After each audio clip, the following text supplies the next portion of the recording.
Hello everybody, my name is Amy. I'm Fiber Arts Amy here and on Instagram.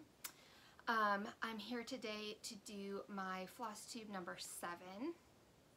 And I can hear my dog has just gotten up because she can hear my speaking to a screen voice, and that's code for my dog to visit. So this is Freya. I know she's appeared in other videos as well, but she should lay down here in a minute and go to sleep. So yeah, here to talk about my stitching, and I'll have a little bit of quilting at the end also. If my dog doesn't eat one of my finishes, knock it off, dog. She just wants to be involved. So today's going to be different. It's going to be a new experience because I'm done doing the tour of my home and going through all my previous finishes. So today it's mostly going to be what I've stitched on, and so I don't know how long this is going to take. Part of me wants to say it's not going to take that long, and part of me is pretty sure I can just gab for 2 hours. So I'm just going to get started and we'll see how this goes. Thank you to all of you who are visiting today. Thank you to all of you who have commented on previous videos. It's fun watching subscriber numbers go up. It's fun talking to people, seeing what stands out to them from videos and what they want to comment on. It's interesting and it's fun. So thanks. So far this has been a great experience. Lay down. What are you doing? She's acting like I have something. I don't have anything. The first thing I'm going to show you is actually a couple of FFOs, but they're not mine. If you see my other videos, you know I enjoy collecting abandoned needlework. So I think probably this summer there were a couple pieces I got. One was off eBay and one was off Etsy. When you if you go to eBay, and probably Etsy's the same, you can see that there's people listing cross stitch that I think they clearly stitched to sell, or the piece has been stitched to sell. And those are priced a little bit higher. I don't want to say it's not worth it because, of course, all the time involved, our stitching's worth a heck of a lot. But I tend to buy more the abandoned pieces, the pieces that somebody stitched 20 years ago and they're getting rid of, or maybe even their family members clearing out their stash and getting rid of things. Those are the pieces I tend to want to grab. So I just recently had these they're two Mirabilias that I had gotten, like I said, I think over the summer, and I washed them and stretched them myself on foam core that I had just ordered off of Amazon, acid-free foam core, and took them to Michael's during a sale to just get frame and fancy glass. So this is the first one. This is Seaside Kingdom by Mirabilia. Sorry for the glare. My Christmas, so I'm trying to show you the glare right now. I have these big windows over there. Hopefully that's not too bright for you. And there's a Christmas tree in front of the windows. So all those little dots you're seeing, those are the twinkle lights from the Christmas tree. But this is Seaside Kingdom. Now this, the person who stitched this made some changes. They didn't do the ribbon coming off the top here. I didn't have a ton of margin to work with either. They didn't do the ribbon coming off the top, and it looks to me like they probably grabbed whatever beads they had, at least for some of them, whatever they had in stash and used, because it's a little bit different than what the chart calls for. But it's still a beautiful piece, and I'm absolutely thrilled to have it. It's going to get hung up in my kids' bathroom, actually. Part of me while I put things down. And the other one is this. I think this is Rose of Sharon. Is that right? This is another one that I'm so glad to find because I love it, but somehow don't know that I'm ever going to stitch it. Part of that is because this, at least at one time, was extremely popular. Back in the days of the Mirabilia bulletin board, I feel like you saw this everywhere. It felt like everybody and his brother was stitching it. And I didn't want to stitch it just because everybody was doing it. Kind of I know I've heard people comment about that before, about like Princess Aliana and like some of the mermaids sometimes, and it feels like everybody else is doing it. You don't want to do it. That's the way I felt about this one. And strongly enough that even though I love it, I don't know that I'm ever going to get to it myself. But this was, I'm guessing this was somebody clearing out something they'd done decades ago, or somebody clearing out family's work. This had been, it's done on white, I'm going to guess Wishlet linen. You can see some of the carries, like they anchored green in the skirt here and carried it over. You can see some of those. Doesn't bother me a bit. It's fine. You have to really look to notice it. But they had also used fray check around the edges. Request for me on fray check for those of you who use it. Only use it on like the last 2 threads. I mean, you know, all the way around.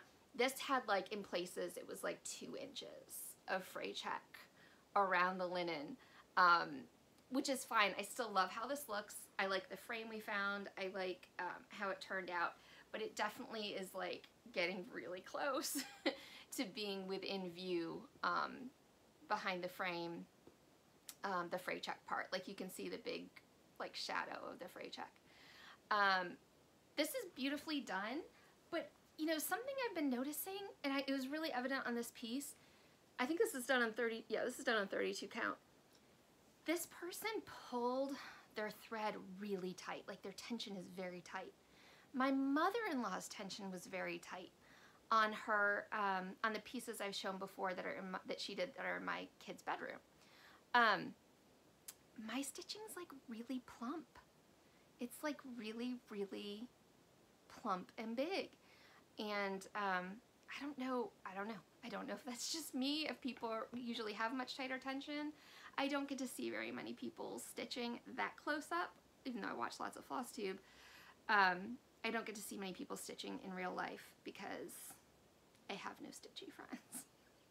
There's no one local to me who stitches, and that makes me very sad. But that's okay. I mean, I'm sure there's people out there. I just don't know any of them. So anyway, this one, my daughter had seen a picture of this one online one night when I was just scrolling through Mirabilia's, and she was like, oh, that one's pretty. I want that one. And this one was like at the framer when she said that. So I was like, cool. I know where that one's going when it comes back. Set those aside. I have a couple of finishes of my own that are much smaller. I don't remember, I've shown this before I think, but I don't remember, I always forget something to put behind these. I don't remember the name of it or the designer's name. It's really hard to see like her face in there behind all her hair.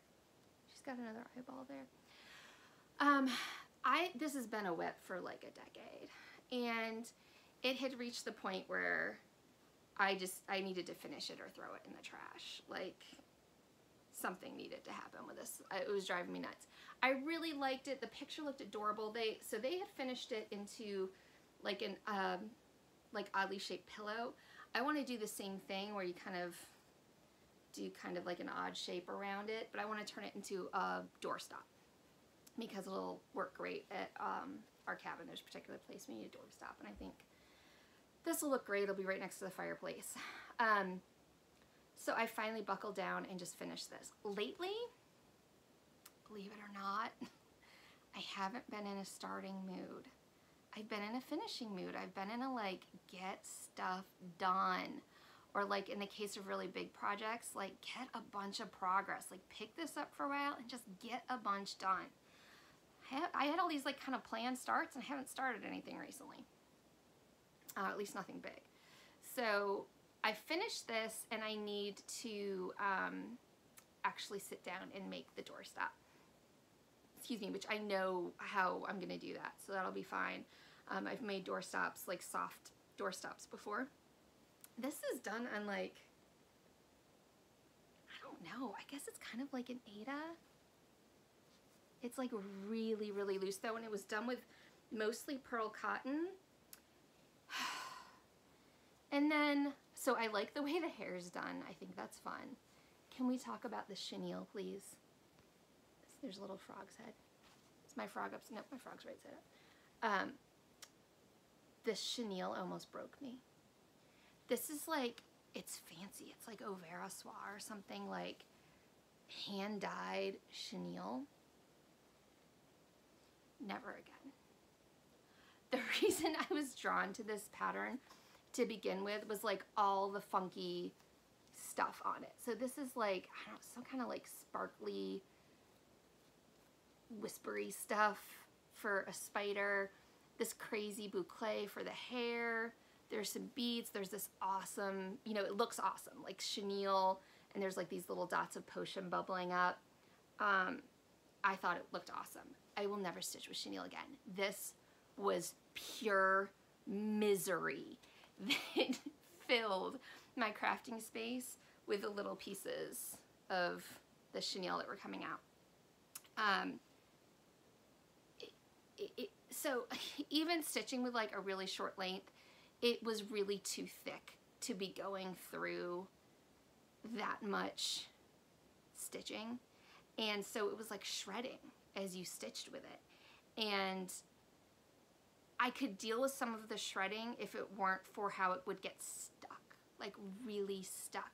And then to try to do French knots with this chenille, I could not do the French knot and go back through. Like it just was too, the thread, the chenille thread was getting stuck on itself, and you couldn't pull it through the loops of the knot to get back through. There were supposed to be more of them up here, which might have been easier than doing it in the stitching, but I just couldn't handle it anymore. And I had green fluff all over my lap, all over my chair. It was on the floor. It was a giant, giant mess. So I'm glad I saved it to last. I might have put this away for another 5 years or something. I did finally, I got a few of those knots in and then called it a day. Decided that was good enough. So I still need to FFO that, which is fine, that'll get done. This is going to be finished into a pincushion. This is Kind Words Never Die by Heartstring Samplery. Okay, let's talk about Heartstring Samplery for a minute. Oh, and this was done with, I think they're all Weeks dye works. I did it with, I think all, or if not all, most of the called for threads. And this is, I'm almost certain, 40 count. It's got to be 40 count. Zweigart, stripe, linen. It's stitched with one strand over 2. I'm not like much of a sampler person. I mean, I like them and I can certainly appreciate them as like stitched works of art. But you know, some people are into samplers and I'm just not. It's like not my thing. But when I am browsing through samplers and I find one, because there are occasional samplers that I'm like, oh yes, that one I like, that one I want to do.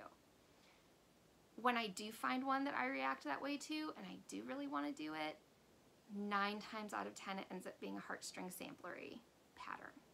I just love what she does. I love the sayings she decides to put on things. I mean, I try to live by this, that kind words never die. As an adult, I have spent a lot of time practicing going out of my way to be kind to the sorts of people who people usually aren't very kind to.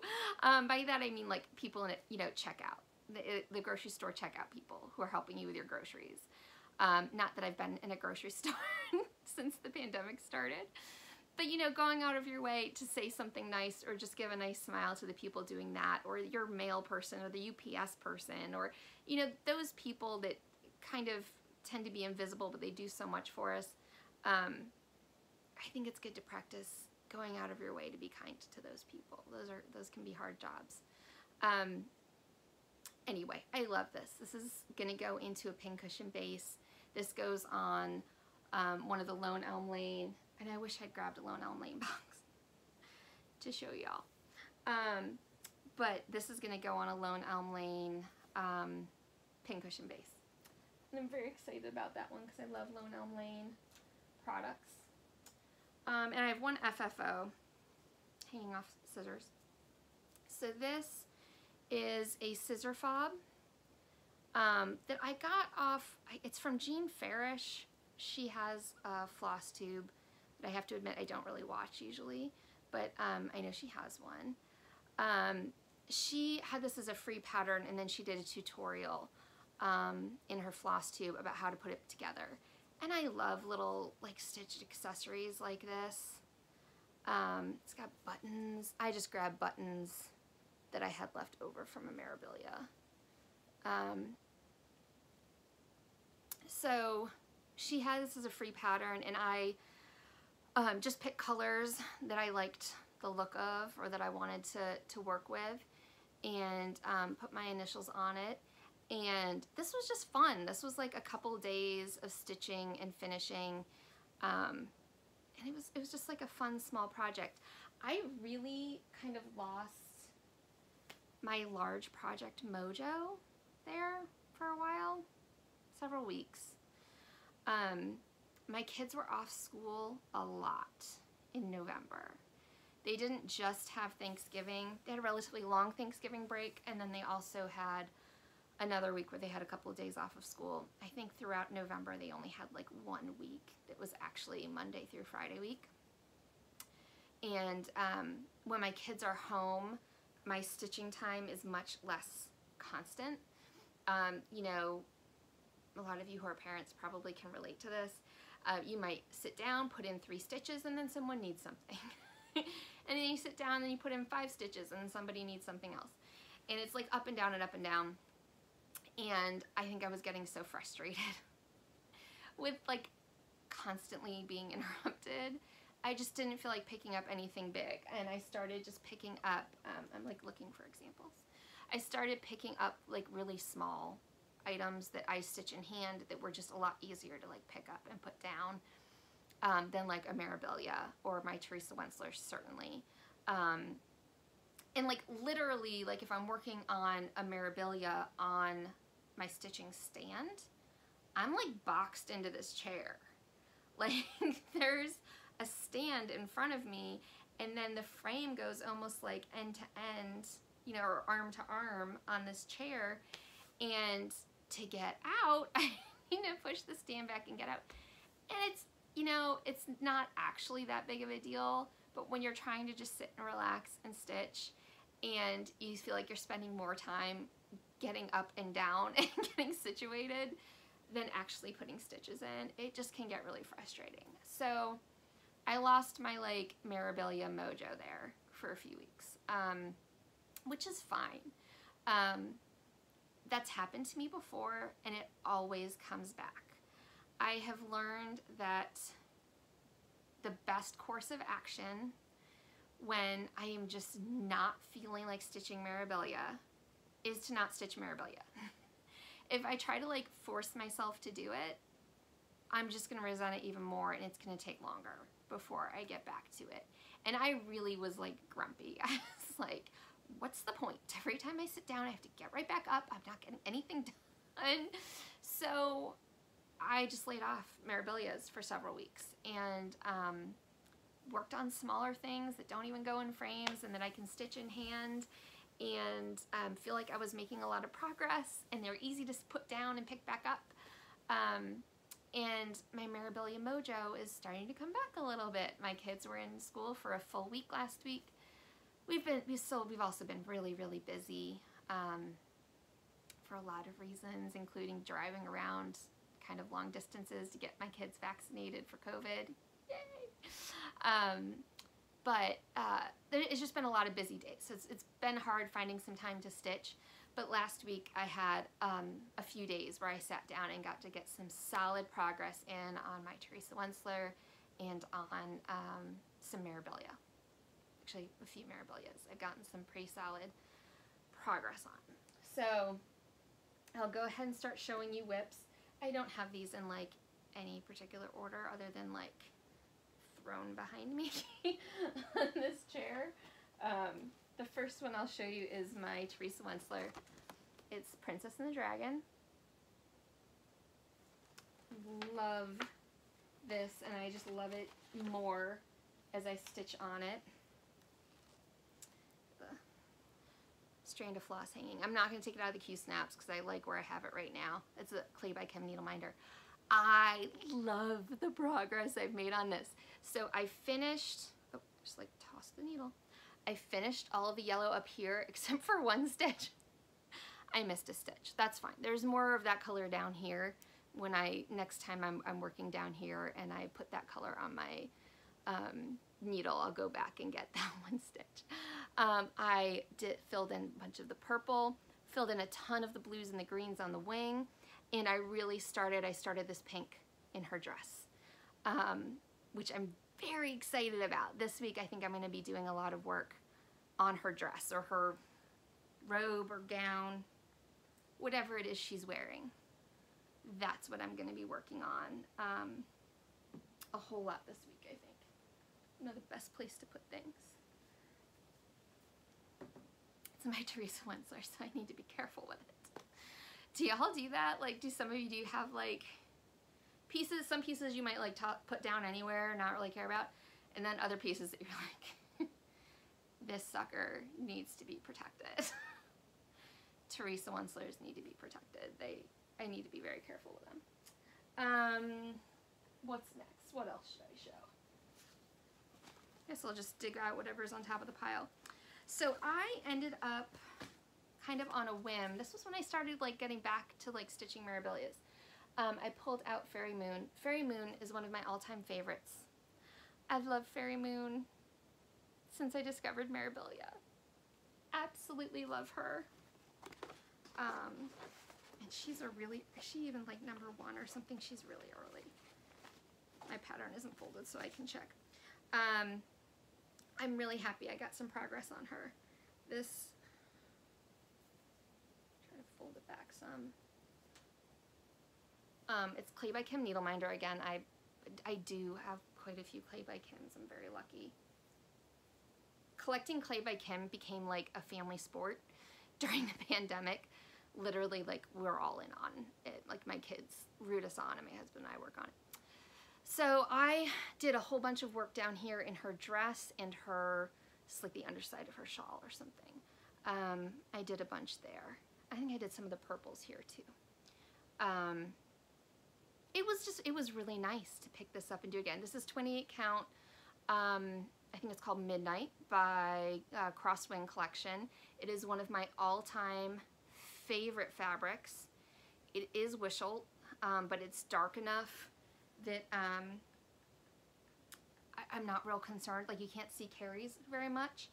And so Wishelt fabrics, I know some people really don't care for them, but I can tell you that with time they soften up. Like, the more you touch them, the more they soften up. And they do end up incredibly soft. So I mean, still up to you. You might not want to wait that long for something to soften up. But, you know, this has been a whip for a dozen or more years. It's pretty soft and easy to handle. It certainly doesn't feel scratchy anymore. So that's Fairy Moon. This is Damask Roses, which I guess I'll probably keep in the... Oh no, I need to take this out of the Q-snap so you can really see it. Please pardon the snapping noises while I take this out. I moved up and started really working on the head of Damask Roses and doing more with the face.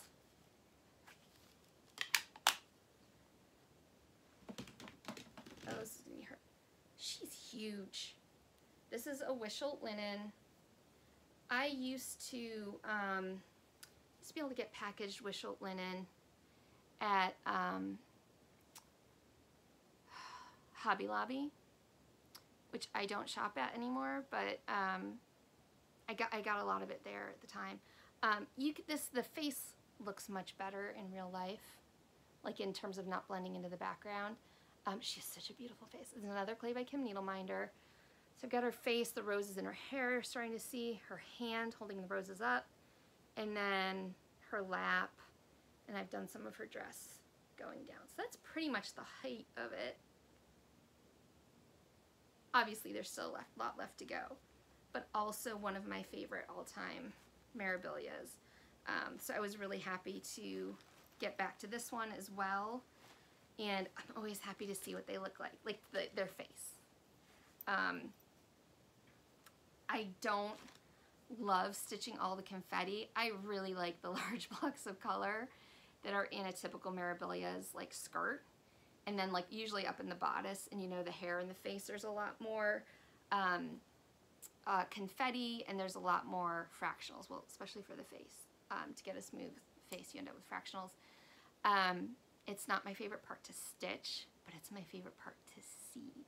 Like when you actually see their face kind of come to life, especially when you put the back stitching in and stuff. I love that. Another one that I think I picked up in part because, again, my daughter was like one of my favorites. I love that one. She's becoming a little bit of a stitching connoisseur. So she, oh, I do have, we started ours. I'll have to show you the one that we started together. So this is Florentina. There's not much done here. Obviously, this is like her bodice. I think her arm comes down here. I started doing some of her hair, and this is like a stitch and half of her face. And I think this was actually the first one, like when I wanted to start, after taking a few weeks off, I was like, all right, let's try to stitch some Mirabilia. I think I picked this one up and did some of this, put a few stitches in, and then moved to Fairy Moon and really stitched on Fairy Moon, I think for like 3 evenings or something, and got some pretty good progress on her. You know, part of what happened that kind of killed my stitching bug is basically a science fair. We had my kids do this awesome event called Invention Convention, or at least 2 of my kids did it this year, where you invent something. I mean, think science fair, except you have to do an invention. And it's an awesome program, they get so much out of it. But it's a lot of work. And this year, because of COVID, they kind of decided to hold it in person last minute. So we only had a few weeks to do it, and my kids had their ideas for their inventions, and we're not the sort of parents who like do the project for the child, but the children I'm talking about here are 7 and 9. So there's a lot of parental involvement, you know, even though they're spearheading it. My daughter did a project that needed to be sewn, and she can sew, but she needed a lot of help and guidance, and she learned a ton doing this, but I had to be there, you know, and helping her and guiding her through it. And then like you gotta do that trifold board, and you know, typing all of that up, formatting it, making sure it looks good, gluing it at the back, but like it was, so there was an entire weekend where I did no stitching. I didn't sit down. All I did was these like science fair invention convention projects with my kids. And man, was I grumpy about it. I'm glad we did it, but it was exhausting. Oh, red. Let's do red. So I did put a few days of work in on red. Oh, picture's not on pattern anymore. Sorry for all the rustling. That's what red's gonna look like when she's done. And let me see, this is another crossed wing collection. This is stone. It's a fat quarter 28 count stone from Crossed Wing. And I'm also not going to take her out of the scroll bars. Whoop. So here's how red is looking. So for a long time I was stitching this in Q-snaps. So I was just moving the Q-snaps around and kind of working wherever. So there's a lot of her cape done down. There's a lot of that. It's not complete, but there's a lot of work in her cape further down. I moved on to the scroll bars, and when I'm using scroll bars, I don't like having to move up and down and up and down and up and down. So now I'm working from the top down and basically filling in. So that's what I did. There were lots of like little holes, little bits here and there that needed to be filled in. A few of these stitches on the end of her hood needed to be done. I still have I have a tiny bit of back stitching I need to do in her face still. And then I'll move on down to arms, and I put some of the stitches in here. I'm just, you know, on my way, moving my way down, trying to fill everything in. But I love her, and I can't wait to have her done. It's still going to be a while, but it'll be great when she is finished. Trying not to have like an avalanche of projects and stitching frames and things. Oh, there's so much. This one next. So I also worked on, what is this called? Midnight from Barbara Anna. So I have a box that I'm going to use. I'm not going to do these. I'm just doing the cross stitching part, and this is going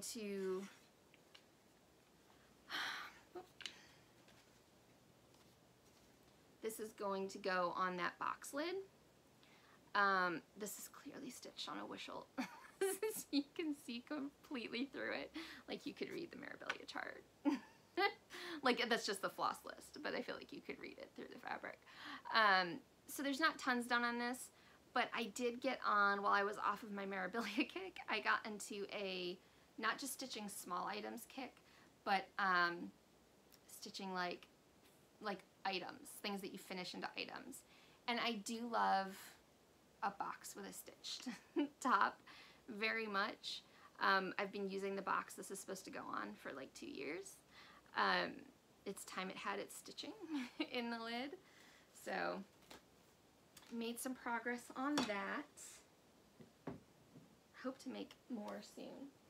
I also worked on Charlotte from Mirabilia. This is a fabric, my needle's poking through. This is a fabric that I dyed myself. It is a, oh, what's the name of the company? MCG. It's MCG Textiles, but it's not uneven. I was just kind of playing with fun, crazy colors, and I think maybe early pandemic I got on like a fabric dyeing kick and dyed a ton of fabric, but I already had, I think, most of this down here, and then I moved up, and this is the start of her hair and her face. I'm looking forward to having her. I don't usually do fabrics that are quite this bold and quite this much contrast in them, but do I have the, I don't have the cover photo for her because I only have a photocopy. But Charlotte is very simple, relatively speaking, for Mirabilia. She's sitting on her side. She's got basically a green dress with like, or a pink dress with what, like blue and green sash on, or bow. There's not like tons going on, and she's a relatively small figure sitting there in profile. So I thought it could handle a bit of a crazier fabric. So I don't usually go for crazy fabrics. What else? Here, if I can get it out, I'll show you the Mirabilia. Sorry for all that crinkle. It's all good. I don't know if you could see the things falling. I have a bag of wool that was kind of on top of the pile because I was using it to stuff the scissor fob I showed earlier, and I'm keeping it out because I'm going to use it for a pincushion, but it was kind of balanced precariously. And it fell. That's okay. I was worried it was going to take out my water. It didn't. It's okay. So my daughter asked if she and I could stitch this Blossom Goddess. Yes, Blossom Goddess from Mirabilia, if we could stitch this together. And of course I said yes. So we started this, and we haven't done much on it, but we did get started. A very little start, but that's okay. These are our stitches. And I think my daughter did the first 2 lines there, and then I did the rest. But it surprised her, I think, like how much attention it took. She thought she was going to be able to do a bigger blob before she was like, I'm done for now, you know. It didn't take much. But this is, she decided she wanted to start with the pink down here. So we've got like 3 and a bit rows of pink. And I would imagine at some point she's likely to be like, you know, Mom, you go, because right now she's like, we're working on it together. Like, I'm not allowed to work on this without her. Like, I only get to work on it when she tells me to work on it. At some point, I'm guessing, she's gonna like, Mom, yeah, you can go a little faster. But not yet. We're not there yet. So much to show you. Okay. What should we do next? So I have a lot of kits. I have a lot of kits I collected just in the last couple of years. For a very long time, kits to me meant the dimensions kits you can find in big box stores. I mean, for a while there were some nice, I have some really nice Bucilla kits from decades ago that I don't even know that they make things that aren't Christmas anymore. But like, it was big box store or like the small shepherd's bush kind of kits that you find in an L&S.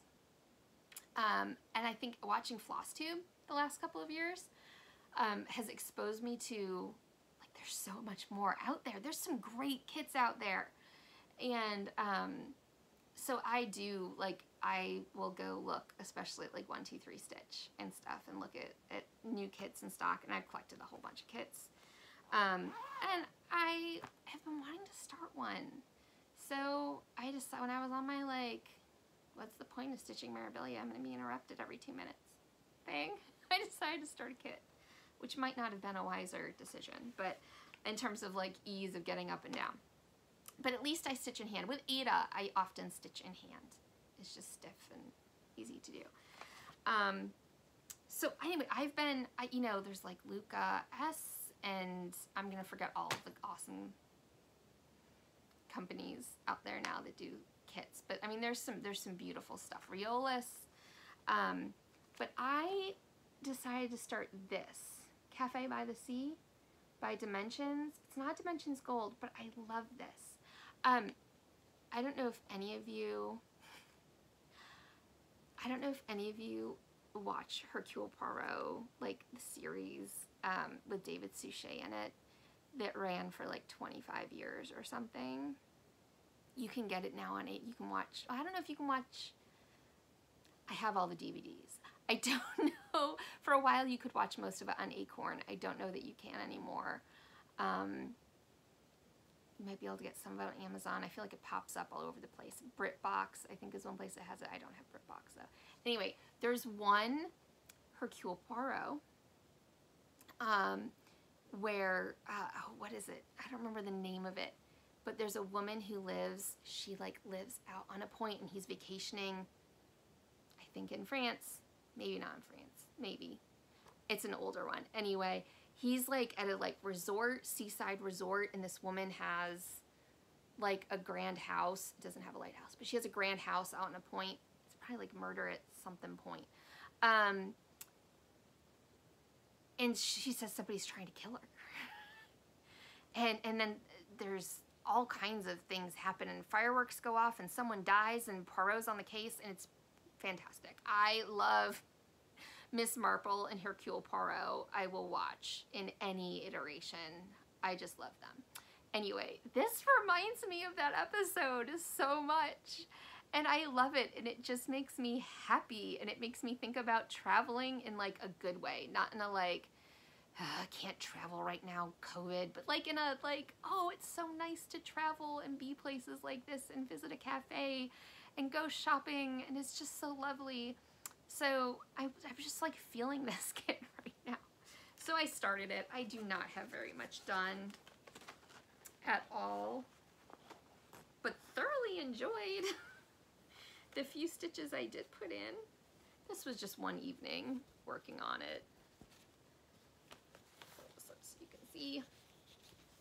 And this is like one of the umbrellas outside the cafe and then part of the building behind. And I'd like to, this is the sort of thing that like I'll start and then I might put away for 10 years. But I'd like to keep working on it. Oh, this is, I haven't been saying, this is by Whip It Up Project Bags. I like her bags. I like lots of people's bags.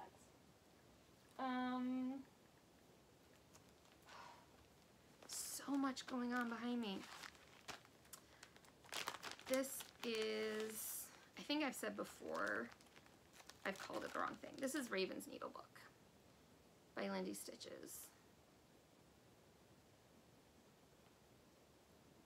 I can get it to a place where I can actually show it to you. Got my needle in it. See if I can get the color picture out for you. Not showing you the pattern. Raven's Needlebook. I think I called it Shiny Things before. It's not called Shiny Things. It's called Raven's Needlebook. Made some progress on that. And I'm using the silks that I have from Hand Dyed by Rolanda. And I haven't even decided which color's going where yet, necessarily. I'm going to make mine a little bit more colorful than what it calls for in the pattern.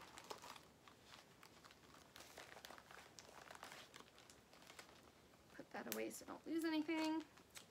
And I also put a few stitches in on Little Black House by Shepherd's Bush. It's a kit that comes with the tartan. I really like these like little Shepherd's Bush kits. I feel like I've done a ton of them. They're just quick and easy and satisfying. They always have like a floss holder. I say always. All of those that I've had have. I mean, this is tiny. I don't have a ton done. I actually think I might work on this today. But I don't have a lot done. There's not a lot to it either. I should be able to finish that up really quickly.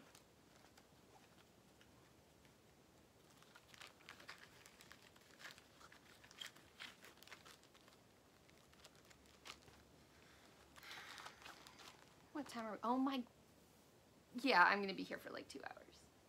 This is a lot. I can't believe I've been sitting here talking that long. Okay, I also started work on something for a friend that I'm going to give her for Christmas. I'm not going to decide which Christmas until it's done, because I don't know what's going to be done for this Christmas. I do not have a cover photo. I just have the PDF of this. I believe it's, I think it's called Love and Joy.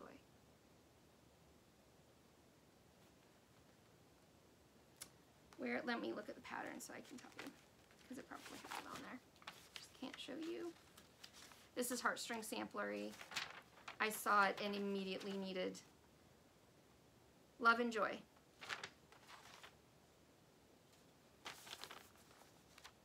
So up here I still need to stitch Love and Joy, and then I need to finish, there's a whole ring of these. I need to finish that stuff, and then there's some like greenery and stuff that kind of borders down here, and then I want to finish it into a little pillow.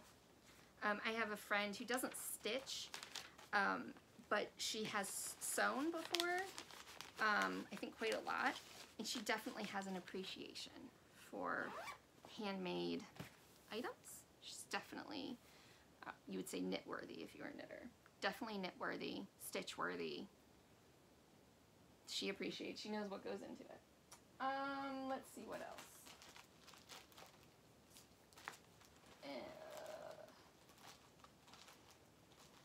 See if I have any other whips. Pretty sure I do. Oh yeah, I do. So another thing I worked on just a little bit, I started this, the Bumblebee Pincushion. This has been sitting right here next to my stitchy spot for like 2 years, more, for me waiting to do it. I have, helps when you lose the thread. I have this base and I have the scissor holder. I have everything. I have fabric in here that I had pulled for it. I just hadn't done it. And because I've been in this like stitching smalls, finishing stuff up mode lately. So I pulled this out yesterday and worked on it. I'm gonna do the whole set, or I'm planning to do the whole set, but I started with a pincushion, and I wanted to do it with a blue fabric. Not all of my items are probably gonna be on the same fabric, but that's okay with me. If I have enough, I'm gonna do the pin keep also, or the Needlebook also on this blue fabric. But I have a green and I have like a taupe pulled as well, so I can do the whole set, and I think they'll look good together. They're all 28 count. These are 2/1. They're silks from the kit. This is one where you get, sorry, this is Victoria Sampler, where you get everything in there that you need. I think they're not doing this anymore. They're not doing it for as many of their designs, but I had ordered this off of their website quite a while ago. Also, I started, oh my goodness, I have so much stuff over here. I started Midnight Ride. Well, that started, I think I had a few stitches in, and I made a little bit of progress.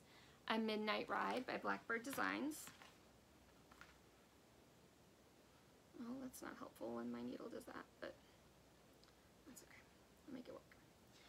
So that's all I have so far. I just have part of the crow. That's just part of the crow's body, up right under the scarf. And I'm not sticking with the floss that's called for. I think I've mentioned before, I love trying new flosses, collecting colors from companies I haven't tried before.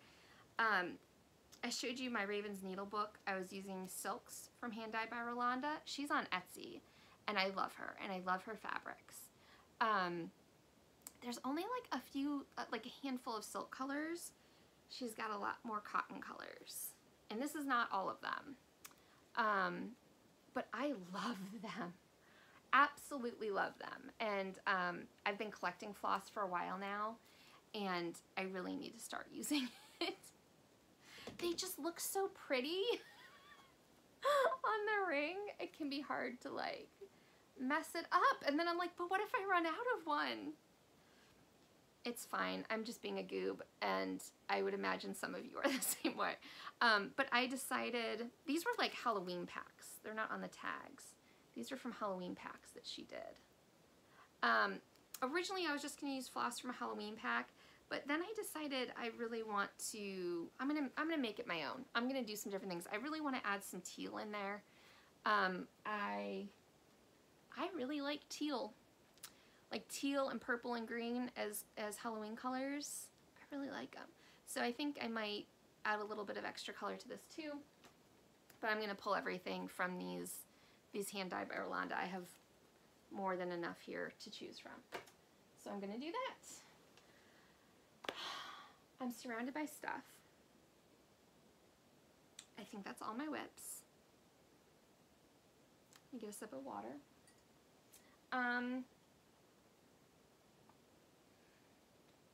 All right, I want to talk about haul a little bit.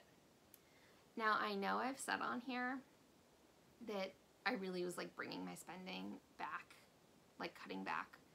I have more than enough to stitch in a lifetime, and was really like raising the bar for how much I needed to like something in order to actually order it. While that's still true, I fell off the wagon on Black Friday, and I fell hard, real hard. I think I'm back on the wagon, but I did fall off during Black Friday. Now, one thing, I'm so excited about this. One thing I found, it wasn't Black Friday that I found it, but I would have bought it no matter what because this absolutely meets the bar. I found it. I found Madonna of the Garden by Mirabilia. and I have it kitted up. I have everything I need to stitch it. I have, or at least all the DMC. I haven't started it yet just because I haven't been in like the starting mood. So I have it kitted and ready to go. And although I think I'm planning on doing it in a more natural linen instead of the like lavender. I might change my mind on that though. I found it. I found it on eBay. And I was so thrilled because I have been looking for this for a very long time. And I don't even see them come up. Like, it's not that they come up and they're $300. I just don't see them, like, at all. But last month, there were actually 2 that came up. And they were about the same price. They were pretty expensive, but not nearly as expensive as, like, a Lady of the Flag. But it was worth it to me. Absolutely worth it. So I am thrilled. I finally have my copy of Madonna of the Garden. Very happy about that, because I really have fallen in love with her. The other thing that I did was I got very lucky, and well, this is one other thing I did. I got very lucky, and sorry, there's going to be some crinkling going on here. I was able to get a Advent box from kittenstitcher. For those of you who don't know, kittenstitcher, who has a great website, and her customer service I found has been amazing. She put up an Advent box that sold out very quickly. I think in a few hours, she said. I was on her newsletter, and I just happened to open the email that announced that she had the Advent box up, you know, and when they were gone, they were gone. So I was able to get one. And I do like, I was hoping and expecting there'd be some more like primitive kind of designs and stuff, which I do really like. So far, I am loving this. This Advent box has been a blast. Every morning, my daughter gets up and she finds the right one for me. And then she hands it to me so that I can open it. Although there's been a couple of mornings that she just like has ripped into it. I have to be like, wait a minute. Your job is to find the right one, hand it to me so I can open it. She's just got a little overexcited and has opened things herself. I kept things in the packages just so I could tell you what days things were. I am about to spoil the heck out of this Advent box. So if any of you have the Advent box from kittenstitcher and do not want it spoiled, don't watch. Fast forward some. Okay, I'm going to show days 1 through 13 because that's what I've opened so far. I am being good. I'm opening 1 a day. I should have mentioned earlier, today is Monday, December 13th. So anyway, again, spoiler alert. I'm about to open things from kittenstitcher's Advent box. If you don't want to see, look away. Okay, you've been properly warned. And after I show you these, I'm going to throw out the all of the packages. So this is from, oh, that's just the tag. This is from Stacy Nash. Her daughter, I think, makes these. It's one of these waxers, but it's red and it's like Christmas bells. I have to say, I'm obsessed with these waxers. I make them myself too. They're just fun. There's no way I'm ever going to use all of this wax in my lifetime, but they're so fun to make. And I give them, like my sewing friend, I give them to her. They're so fun. So I was really happy to see this. So that was day 1. Day 2 was this, I say floss drop. It's not floss drop, but you know, for holding your flosses, which I love, and it's exactly the sort of thing I would use, because when I'm doing smalls, I do often do like smaller items with just a few colors and whatnot that I hold in hand, so this actually would come in handy. Okay, these don't belong in here. I don't know why these are in my pile. It is needlework. This is, did you guys ever make these? This is, my mother and I made these when I was little.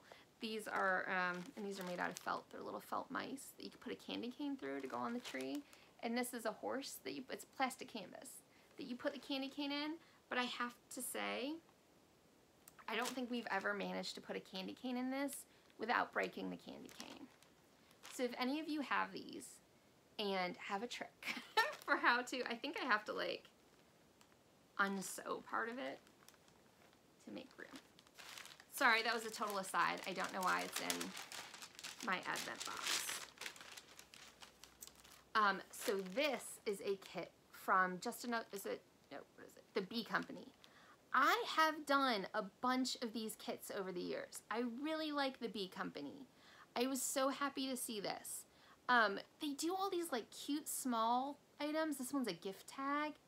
And usually with like buttons that you attach, they make great gifts. I've done some of these for my mother-in-law. They make like often make little frames. And I noticed the Kitten Stitcher does carry some things by the Bee Company on her website. In general, I find their stuff hard to find. Every once in a while, I'll run into some here or there, and I usually pick some up. But they make small, fun, quick items to stitch. So that was day 3. Day 4 is a pack of beads. It's called Sprinkles. From, I don't think that's focusing. Is this just another? Yeah, this is just another button company. Is it gonna focus? There's larger buttons in here. These larger white buttons say Joy on the other side. So I'll have to find, in all honesty, I'm probably gonna put that on a sewing project, not a cross stitch project. Day 5 was some silk.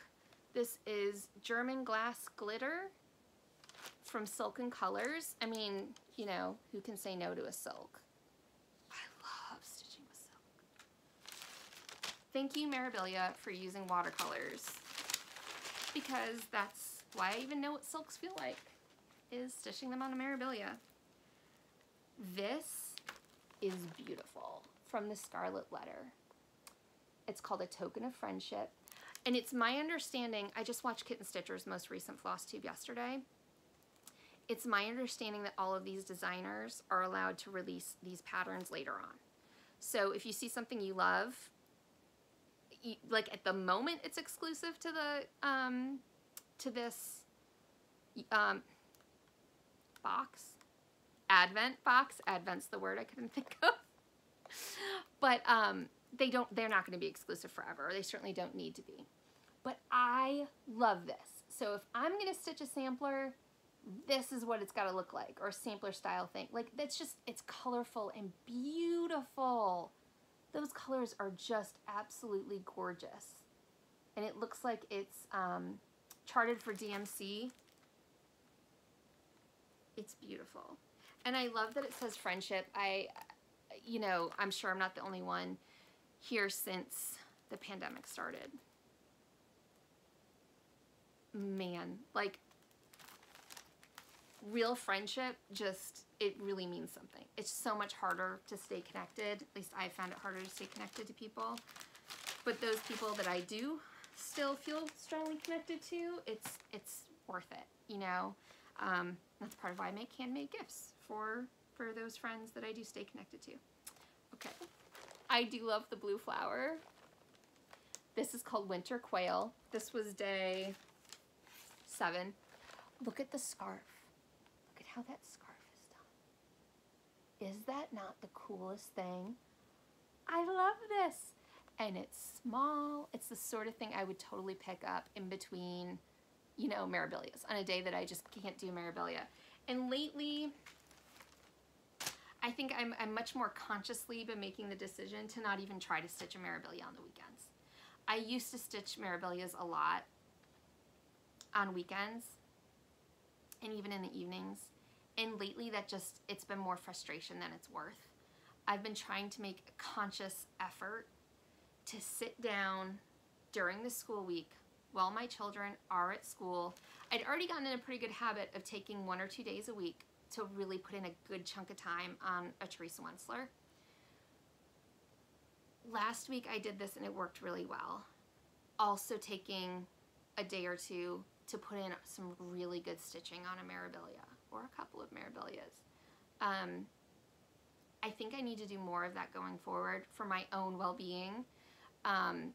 Stop trying to stitch Mirabilias when I'm going to be interrupted a lot. It's not always easy to anticipate when my kids are going to be fighting with each other versus when they're going to be, you know, getting along great. But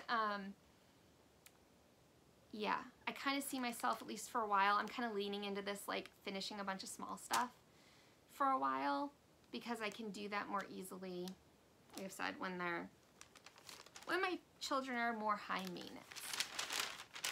So day 8, I'm in love. Heartstring Samplery, Noel. I love this. It's beautiful.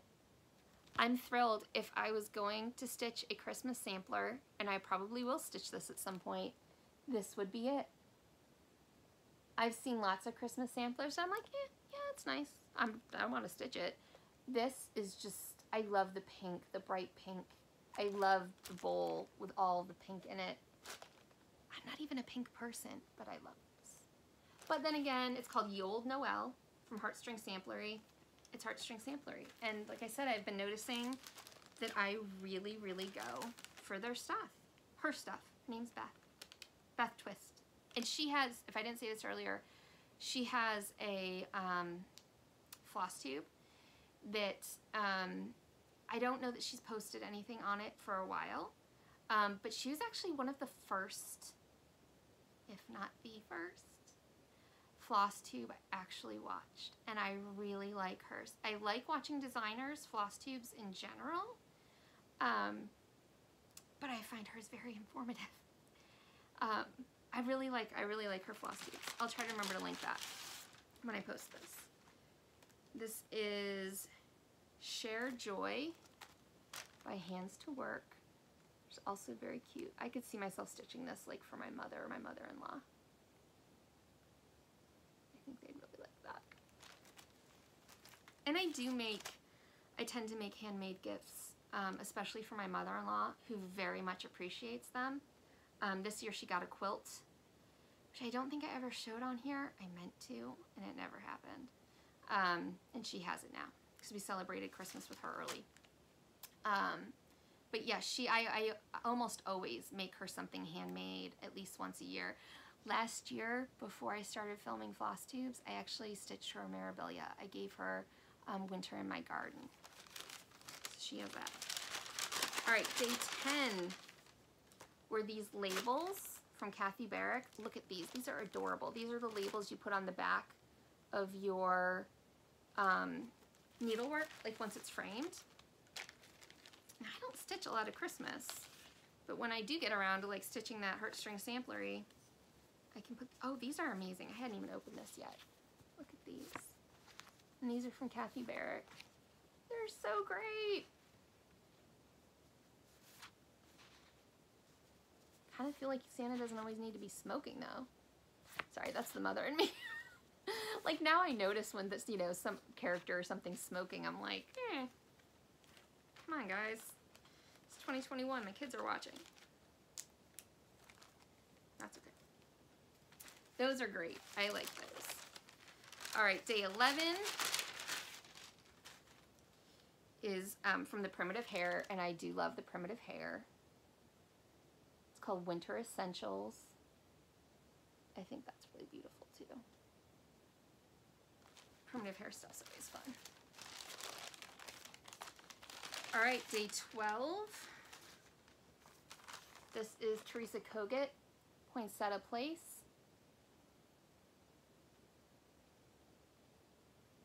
I do like those baskets. I could see myself stitching just like that and making like a little pin cushion out of just that. That would be really nice. And then day 13,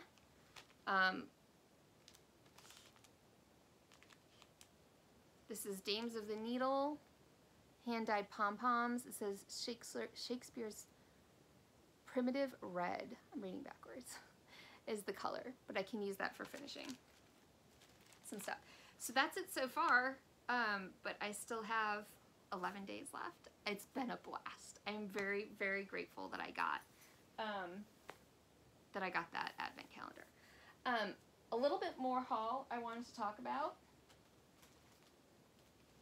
Okay, let's talk about this. Let's talk about Shepherd's Bush and Lone Elm Lane.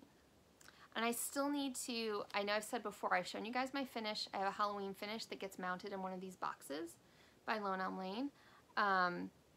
You know what, pause for a minute. I'm gonna go get a Lone Elm Lane box so you can see what I'm talking about. Okay, I'm back. So, I've mentioned these boxes before. I'm sure some of you are out there are like, what is wrong with her? Why is she so obsessed with these boxes? I don't know. I love them. I think they're beautiful. And I love storing my stitchy stuff in them, like sewing and stitching stuff. Like I have one with all of my needle cases in them, like Clay by Kim needles, like the needle slides that you can store needles in. I have one with all my like pom-pom trims. I have one with all of my like ribbons and things, like Tula Pink ribbon, you know, you name it, all kinds of stuff. I have one that has all of my like hanks of silk for stitching, like things like from Silks For You. I have one that has all of those in it. They just open up very easily. When you're finishing them, and like I was saying before I paused, I still need to do the finishing that I wanted to show you guys for that Halloween piece. But you wrap your needlework basically around this ring, and then you can just pop it in there. You can glue it. I've never had to glue anything. These are fit very, very well. So by the time you stretch your needlework over the ring, and there's instructions for doing this, but by the time you stretch your needlework over the ring, it basically goes in there, and just the friction holds things in place. At least that's been my experience so far. Holds things in place very, very well. So I've never actually glued anything in, which makes me happy. Well, I was window shopping on Silver Needle's website a few weeks ago, and I saw this. I've seen it before, and so this is why I'm a sucker for it. So that's a top. That's something that you stitch, and then it goes in the top of this purple box. Sorry, the like glare from the window. I don't know if you can get a good picture of the color, but this is like a primitive purple. So, but then there's all these smalls that go with it, and I'm missing one so far because it's still out on it's on back order. There's a needle roll. Do you guys remember when these were all the rage? Back when I started stitching in like 2004, 2005, 2006, every LNS I went into had like displays of these, like tons of them. I never see them anymore. It's kind of crazy. So all of these are bookmarks, and this comes with a ruler. Got the ruler wrapped up in there. So this is like a whole set of like stitching smalls, which is like, I'm a sucker for this. This is right up my alley. So I see these and I'm like, you know what, I'm gonna do it. This was part of my I keep saying Fat Quarter Friday. It's Black Friday. Fat Quarter Friday. Maybe because I placed like 3 orders at Fat Quarter Shop that day. So anyway, I placed the order. This was all on the Silver Needle's website. I placed the order. I get a call from the Silver Needle saying there's a problem. Not only did they not have the purple box in stock, they told me Lone Elm Lane is closed permanently. That hurt. Now, I don't want to start rumors. I can't guarantee it's true, but I feel like that's a reputable source. Like the Silver Needle, I think, is a well-known, you know, reputable cross-stitch shop. But other cross-stitch shops seem to think they can still order from Lone Elm Lane. So I don't know if they just haven't gotten the message yet, or if maybe Lone Elm Lane is going to open back up. If you go to Lone Elm Lane's website and go to their blog, it's like blog and updates or something, There is a post saying they're taking a break on accepting new orders for a while they get caught up. So I don't want to go into more of what, you know, I was told, because I don't know if it's accurate or if it's just rumor. But they said they didn't have the box. So I spent, this happened on a Wednesday. I remember because my son had an appointment, his occupational therapy on Wednesdays. I spent his entire appointment calling LNSs and being like, do you have any Lone Elm Lane? Because not only did I want this purple box, there's other Lone Elm Lane boxes that I have the patterns for that I want to be able to finish, like, into the boxes. And, you know, scarcity makes me panic. And, you know, I'm like, well, if all of the Lone Elm Lane that's ever going to exist is already out there, I need to find what I can. So I called more than a dozen LNSs, because I would call someplace and they'd say, no, we don't have any Lone Elm Lane left. Why don't you try this shop or that shop? And they give me names of more shops to call. So I called all over the place, including, because I just ordered the Advent box, I was like, I'm gonna email kittenstitcher. And I did, and she got right back to me, because, you know, I'm sure you all have had this experience that the things listed on a cross stitch store's website are not necessarily what they have in stock. They just aren't, you know. Some stores more likely to be accurate, other stores not. They're just not, you know, tracked to live inventory usually. Now I have to admit, the store I got this from was called the Stitcher's Garden. Huge props to Stitcher's Garden. They had a ton of Lone Elm Lane. I'll try to remember to link them. I'll try to remember to link all the shops I ended up getting things from. If any of you have been holding off on getting a Lone Elm Lane box, get it now, just in case. That's my recommendation. So Stitcher's Garden had so much Lone Elm Lane listed that I assumed they probably didn't have any.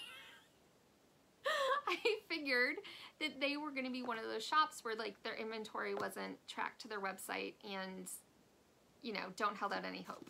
But it was the only shop that had this purple color listed. I get the impression, because this is called, like, Shepherd's Bush Purple or something.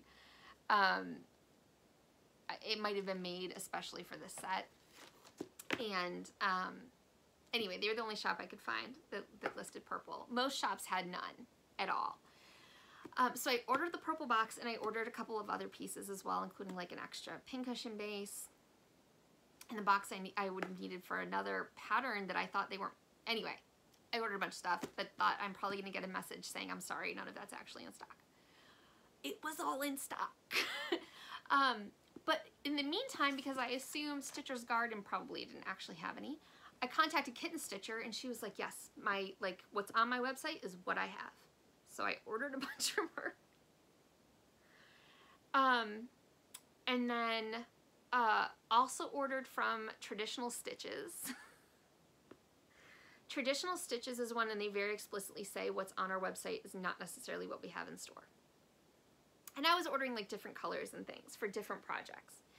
I wasn't holding out much hope for Traditional Stitches, because I know that their website does not necessarily reflect their actual inventory. They have one of the so I ordered 2 boxes from them. They had one of them in stock. The other one, they said they have to back order, and I feel like that's going to be a good test of whether or not Lone Elm Lane is actually closing down, right? If Traditional Stitches gets back to me and says that we can't, they're closed, then I'll assume, okay, yeah, Lone Elm Lane's closed down. If they are able to get a box from them on back order, well, then maybe not. I don't know. I'm not, either way, I don't regret buying. I bought, like, in total, like 6 or 7 Lone Elm Lane items, some of which are just the relatively inexpensive small pincushions. But they're all things that I know I'm going to stitch and that I know I'm going to want to finish. So earlier when I was saying I've been on kind of a kick of like finishing stitching box tops, that's why. Because all of a sudden I have all of this Lone Elm Lane in my house that look like this on the top. Now, if you could, they stack nicely. So you can't actually tell. Like if you just put whichever box you have that has a finish, if you just put that one on top of the stack, you can't actually see that the others are finished. I really want to get some of these done. So that was like the stitching drama in my life since I last saw you, was hearing that Lone Elm Lane was closing and like panic buying as much of the stuff as I could. And in case I didn't say, Stitcher's Garden did get back to me and tell me they had all of it. Everything I ordered, they had in stock, and they were sending it right out. And it got to me within a couple of days. It was fabulous service. So, plans. So I hate making plans. Whatever I say I'm planning to do isn't going to happen. So let's stick with what I'd like to do. I would like to continue being more intentional about what I'm stitching when, meaning picking up the bigger projects, the Mirabilias, the Teresa Wenslers, when my kids aren't here. And most of the time when they are here, picking up smaller things. At least at the moment, it's saving me a lot of frustration. It means I don't make progress as quickly on like the Mirabilias, but I'm probably a much more pleasant person to be around. So, worth it. I do have a couple of, sorry about the bang, that was a Q-snap being knocked over. I do have a couple of new starts in the works, or kind of on my radar. One is the 12 Days of Christmas from Nora Corbett. The fabric I actually just washed. It came in from Be Stitch Me. It's beautiful. I'll show it to you next time. I washed it because I've mentioned I pre-wash my hand-dyed fabrics so that I'll be able to wash the finished piece. So that's hanging up drying in my laundry room, so I can show it to you next time. The other thing that is on my radar to start soon, and I don't have a cover picture of it because I don't tend to print the color picture, like the cover picture, just to save ink and all those beautiful colors. I tend to just just print the chart pages when I have a PDF. But I'm sure lots of you have heard of it, is Consider the Lilies from Heartstring Samplery. I over and over and over again see that piece, like run into it on websites or on Flosstubes, and I'm just like, wow. Like the colors are amazing. And I'm not Christian, but it's still beautiful, and I still love it, and I'm still gonna stitch it. You know, even, you know, I'm not Christian, I'm not raising my kids to be Christian, but that doesn't mean that we don't talk about Christianity, because it's like all around us. So my kids come home with questions. I was raised in a Christian household, as was my husband. So my kids come home with questions, and they want to know about the stories, and they want to know who Adam and Eve were, and like what's going on, and the conversations you can have about religion are infinite. So anyway, I don't have a problem, you know, stitching it for that reason, and the quote isn't, you don't have to read that quote with like a biblical context. Anyway, these are the flosses I've managed to get so far, which is most of them. It's not all of them. I did order this one Valdani. They were out of, this Valdani is, I'm already like going blind. If you can see me like leaning back, I have to stitch with reading glasses. This is called Backyard Honeycomb from Valdani. There was, I think, a week's called for, some hand dye that's called for, that's called Honeycomb. And they didn't have it, but when I was buying things from 123 Stitch, but when I just searched Honeycomb, this came up, and I was like, you know, that might work just as well. So anyway, I have fabric for this. This is, oh my god, it's huge. I'm gonna stitch it on. This is a 1/2 yard of 32 count Silver Moon Belfast. And so when I stitch, god, that's beautiful. When I stitch with one strand, I stitch in hand. I like using a sewing method for one strand stitching. I have not yet gotten my sewing method with 2 strands to make good X's, but with one strand it looks great. And Beth, on one of her floss tubes ages ago, I think she was talking about either Consider the Lilies or the other one she has that's a companion piece to it. which for some reason I can't think of right now. She was talking about how she always stitches with one hand. She stitches in hand using a sewing method, always one strand. And I think even like the model for this is on 28 count, might be 32. She said always one strand, never two strands. So even though if I did a Mirabilia on 32 count, I would use two strands, but like Mirabilia is like a whole other ball game, right? Like a Mirabilia is a completely different style. You're going for an entirely different effect with a Mirabilia, in my opinion. So one strand, 32 count, and I'm saving that, I'm saving this for a day when I'm just really feeling it. Same thing with the Nora Corbett, the 12 Days of Christmas. Because like I said, lately I've just been in more of a like getting stuff done mode more than starting new stuff mode. I think that's all the stitching. I've probably forgotten something. I'm pretty sure this video's well over an hour now. I don't know. But I'm gonna keep going. I've gotten a lot of comments actually that people, at least some people, at least vocal people, really like long videos. So hey, why not? I'm gonna keep talking a bit more about sewing and quilting. I will try very hard not to mention any more stitching stuff. I feel like usually when I say I'm done with stitching and then like I start babbling about stitching again later. Try not to say any more stitching stuff. I'll just say thank you to those of you who have stuck with me today. If you want to go do something else, please have fun, enjoy your stitching time. For those of you who want to stick around and hear me yammer on about quilting, stay, have fun. And I should say before some of you check out, I really don't have a schedule for these. I don't know when I'll be back. I basically plan on filming whenever I feel like I have enough to show you and I can manage to film it. There's some days where I'm like, I don't want to film a floss tube, I want to stitch. And stitching time has been, you know, a little bit hard to come by lately, so that I haven't been back for a while because what time I had, I was spending stitching and not filming. Probably won't be back until after the first of the year.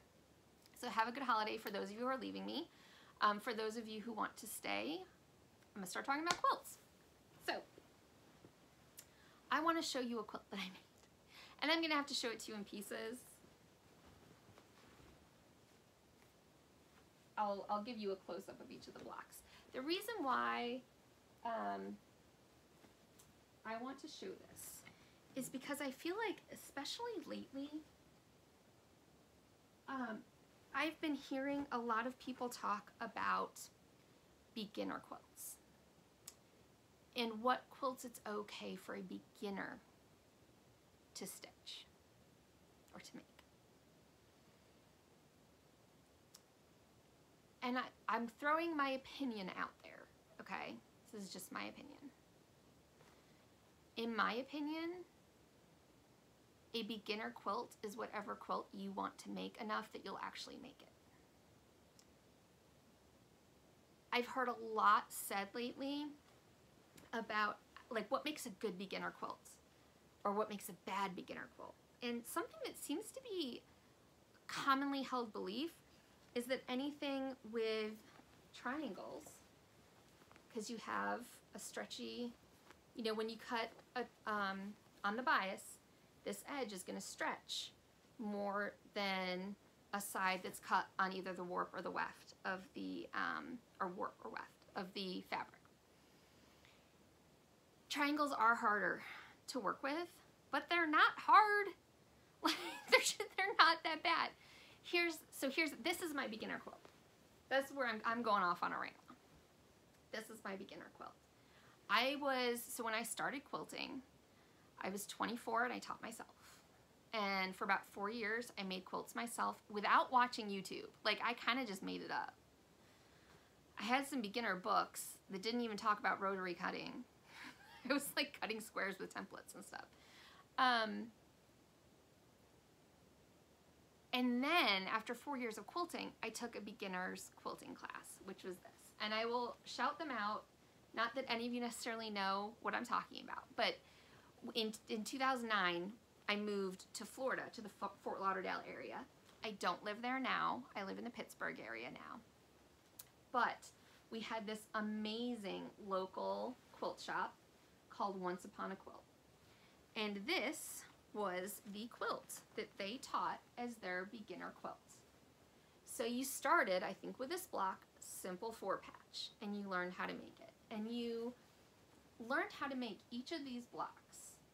I think you did 1 or 2 a week or something, or per meeting. I don't remember what the schedule was. And they put together the kit. This is all like Civil War reproduction fabric. They put together the kit.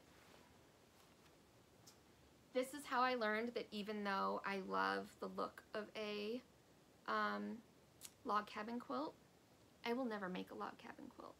I hated making this block. It just was so time consuming. But now I'm going to eat my words because I have discovered Fat Quarter Shop's foundation paper templates, foundation paper piecing.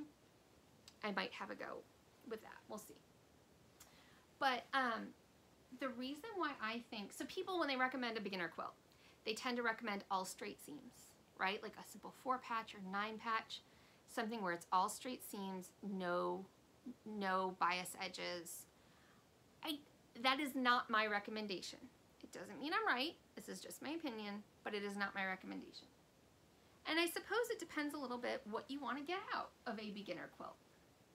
Do you want to just get your first quilt under your belt? In which case, yeah, maybe you do want to just stick with all straight edges, and you do just want to do some simple patchwork, something like a simple 4-patch. So those are all the blocks that we learned. Plus we did an inner, the class covered the inner border, the outer border, and the binding. This is, I actually did the quilting too. I actually quilted this myself, but I think like maybe like 8 years went by between me starting to quilt it and finishing to quilt it. Anyway,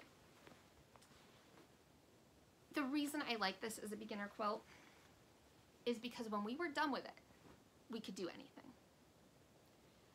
I never, after taking this class, I never looked at a quilt in a book and thought, that's too hard for me. I had done enough with these different angles and going through the math for all these different blocks and things that I never felt like I didn't know how to do a pieced quilt, or that I wouldn't be able to figure it out with the knowledge I already had. I think a great beginner quilt is a quilt where you learn lots of skills. That's the way I'm looking at it. If you don't want to spend years making beginner quilts, if you want to make a beginner's quilt and then start making complex pieced things that you see, even like, I can't believe I'm blanking on her name, Lori Holt, who I know is really popular. I've made her rooster block, and I had a friend who was trying to make a rooster block and was like, what? She has this friend doesn't quilt or hasn't quilted in years and was completely overwhelmed by it because there's lots of small pieces and there's some bias edges in there, and she was just floored. So when pandemic's over, hopefully I'll be able to help her through that. But for me, what I loved about this class was that it covered so many different kinds of blocks. And you learned very quickly that all of the quilts out there they're just variations of these same components. So I'm not scared of any, quilt patterns that I see. So depending on, excuse me for sneezing. Depending on what it is you want to get out of your beginner quilt, please don't be scared to do something like this or something that has lots of bias edges. It's just another skill that you need to learn, and it's not so hard that you can't do it. It just takes a little bit more extra, care, maybe a few extra pins, and especially with YouTube available. And tutorial videos on everything under the sun. I just would hate to see anybody say, well, I can't do that quilt because it's not a good beginner's quilt because there's triangles. Well, if you're willing to learn how to do the triangles, then it makes a good beginner quilt for you. That's what I'm trying to say. Please don't feel like you're boxed in. I worry that some people might get stuck, you know, only ever doing those straight pieces and never branch out into things they might worry are too difficult for them. Other stories. So something else that's taken a bit of my time. So I'm sure at least some of you have heard of French General, and this is going to be difficult to hold up because I have things in here. I bought this. I love French General. I love French General's website. They have such cool products on there. They've got embroidery on there. I have some of their embroidery kits that I have yet to do because one of my goals in life is to be a better embroiderer, not just cross stitcher. So they put out this kit for an English paper piecing, and I love English paper piecing. English paper piecing sewing roll. So this is just a roll. It's got pockets in there. I already have things in there. But what you do, I'm not done. This is one thing I've been working on. What you do is I'm not gonna be able to hold it up. I need 5 hands. But you English paper piece, this is all French General fabrics that came in the kit. They just sent scraps. They sent way more than this, way more than I need. I'm so thrilled. I'm gonna make like an army of pin cushions. But they sent all of these fabrics. I cut out the hexes by hand, and then give this one more try. So once you've got this complete, and I still have a lot more to do, I'm only about halfway there, you sew or applique this down so that the pocket has this English paper pieced front to it. And this kind of project is right up my alley. I love doing this kind of thing. It came with everything I need, including needles, thread, the glue. Came with everything. Rolling it back up. So that's something that I've spent some of my time doing, is putting those hexagons together. I did that a lot this weekend, which is when I kind of had my epiphany that maybe I need to do more things like this on the weekend and less memorabilia, at least for right now. I can't wait to have this done. And it should be done soon. I'm really enjoying working on it. The other thing that I got. Okay. So, I got the Jane Austen quilt kit. Now, for a while now, I've been trying to be more intentional about what I purchase.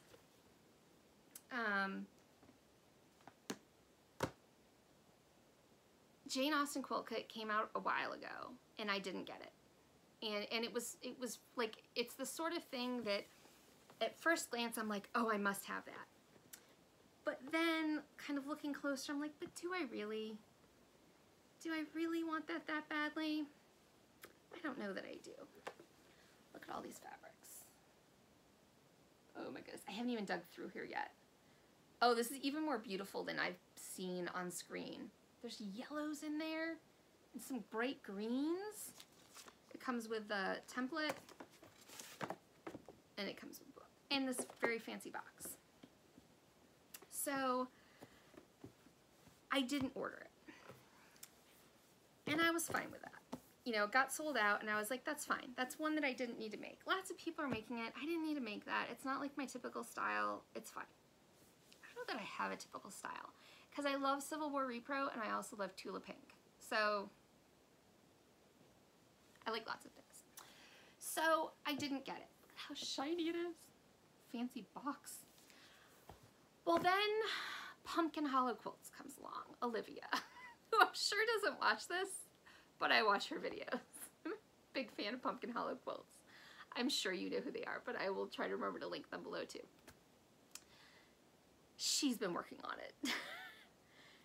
And I totally came to regret not buying it. I was like, oh, it's so cool. Like, I really like doing something different in every quilt that I make. Like, I like there being some component that's like new to me. Like something I haven't done before. It doesn't have to be something big, but like something.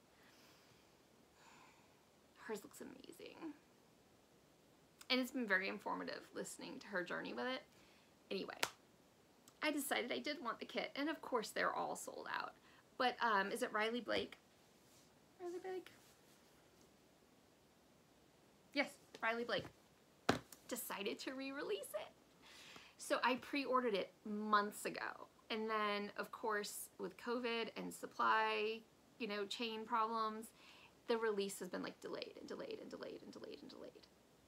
I got my kit this morning.